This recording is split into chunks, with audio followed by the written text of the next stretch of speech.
I often get people come into the therapy room saying, I no longer know who I am, and they feel lost to themselves.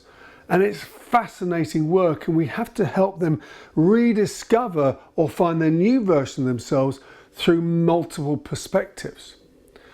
We'll look at the narrative of their life, and we'll look at what were the points that have defined their life, both positive points and negative points.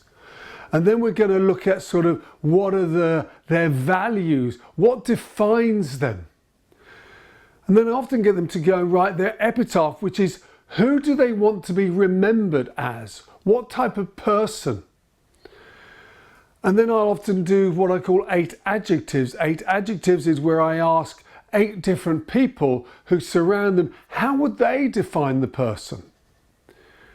And then we've got to look at some of the bigger stuff. We've got to look at shame, because sometimes shame takes us away from the person we are. We can no longer be in touch and in rapport with that person who did that deed. Or we've got to look at the trauma, because again, trauma, we can sometimes become dissociated from ourselves. And then I'll be exploring who we are in different environments. Who are we with that group? Who are we with that group? And finally, I'll do lots of fun projective techniques.